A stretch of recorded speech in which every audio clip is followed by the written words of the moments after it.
মোহাম্মদ সিরাজ। বগুড়া ৫ আসনে প্রতিদ্বন্দ্বিতা করা ওই প্রার্থী প্রতিষ্ঠানে বিদ্যুৎ বিল ও বকেয়া ৪২.৫ কোটি টাকা।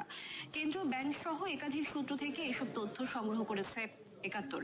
শুধু তাই নয়, হলফনামায় নিজের নামে মাত্র ২৭ লাখ টাকা ঋণের কথা উল্লেখ করলেও চেপে গেছেন নিজের ৩ প্রতিষ্ঠানের নামে থাকা ১০৯ কোটি টাকার ঋণ, যাকে গরিত অপরাধ বলছেন টিআইবি নির্বাহী পরিচালক। আরো জানাচ্ছেন আব্দুল জাহির আনাস। ভোটের মাঠে শেষ সময়ের গণসংযোগে ব্যস্ত বগুড়া ৫ আসনের প্রার্থী গোলাম মোহাম্মদ সিরাজ। একাধিকবার সংসদে প্রতিনিধিত্ব করার অভিজ্ঞতা নিয়ে এবারও কাজ করতে চান এলাকার উন্নয়নে। এজন্য দিচ্ছেন একের পর এক প্রতিশ্রুতি। তবে আশ্চর্যের বিষয় হলো, হলফনামায় তিনি গোপন করেছেন ঋণ সংক্রান্ত তথ্য, যার বেশ কয়েকটি আইনের চোখে অপরাধ।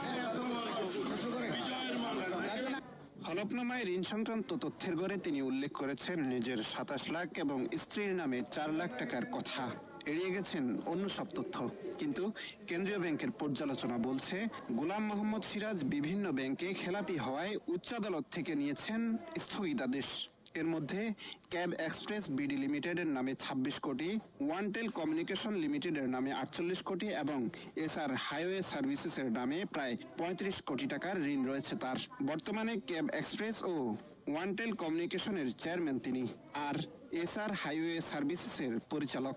কেউ যদি তথ্য সজ্ঞানে গোপন করে প্রার্থিতা পেয়ে থাকেন ঋণ খেলাপি হওয়া সত্ত্বেও, এবং সেটা যদি গোপন করে তিনি হলফনামা দিয়ে, হলফনামা অর্থাৎ লিগালি কিন্তু তিনি এটা অবলিগেশন নিয়ে বলছেন যে তিনি ঋণ খেলাপি নন, এটা যদি করে থাকেন তাহলে তার আইন অনুযায়ী এটা যদি প্রমাণিত হয় তো যিনি প্রার্থী তার প্রার্থিতা বাতিল হবে। শুধু তাই নয়, তার স্ত্রীর খেলাপি ঋণ ও বিদ্যুৎ বিল বকেয়ার তথ্য গোপন করেছেন এই প্রার্থী। কেন্দ্রীয় ব্যাংকের তথ্য বলছে, গোলাম মোহাম্মদ সিরাজের স্ত্রী শাহানাজ সিরাজ এসআর কেমিক্যাল ইন্ডাস্ট্রিজের ব্যবস্থাপনা পরিচালক। প্রতিষ্ঠানটির বিভিন্ন ব্যাংকে খেলাপি ঋণ রয়েছে ৫১২ কোটি টাকা। শুধু তাই নয়, একই প্রতিষ্ঠানের বিদ্যুৎ বিল বকেয়া রয়েছে ৪১ কোটি ৪২ লাখ টাকা। যিনি প্রার্থী তার স্ত্রী বা স্বামী, যে ক্ষেত্রে যেটা প্রযোজ্য, এবং পরিবারের সদস্য যারা পোষ্য আর কি, নির্ভরশীল, তাদের সকল তথ্য দিতে হবে। সেই তথ্য যদি কোনো প্রকার তথ্য যদি গোপন থাকে, সেটা স্ত্রীর হোক বা স্বামীর হোক, স্পাউস বলতে যা বোঝায়, বা সন্তানের হোক, গোপন থাকলে সেটা অপরাধ হবে এবং একই অপরাধে কিন্তু এই সেম অপরাধে কিন্তু প্রার্থীরা পাবে। খেলাপি ও বিল বকেয়ার তথ্য নির্বাচন কমিশনকে জানালেও কোনো ব্যবস্থা গ্রহণ করা হয়নি বলে ৭১কে জানায় একাধিক সূত্র। গোলাম মোহাম্মদ সিরাজ তার হলফনামায় নিজের ১৬২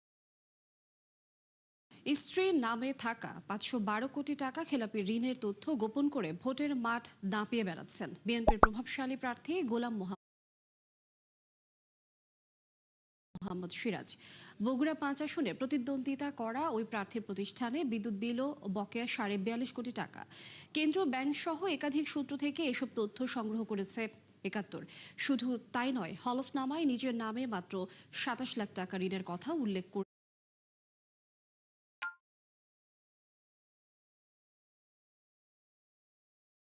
কোটি, স্ত্রীর নামে ৪৯ কোটি এবং সন্তানের নামে ৯ কোটি টাকার সম্পদ থাকার কথা উল্লেখ করেছেন। এ বিষয়ে জানতে গোলাম মোহাম্মদ সিরাজের সাথে একাধিকবার যোগাযোগ করা হলেও তিনি সাড়া দেননি। আব্দুল জাহির আনাস, ৭১, ঢাকা। যে কোরআনটাকে যে আমরা পড়ি, কোরআনটাকে আমাদের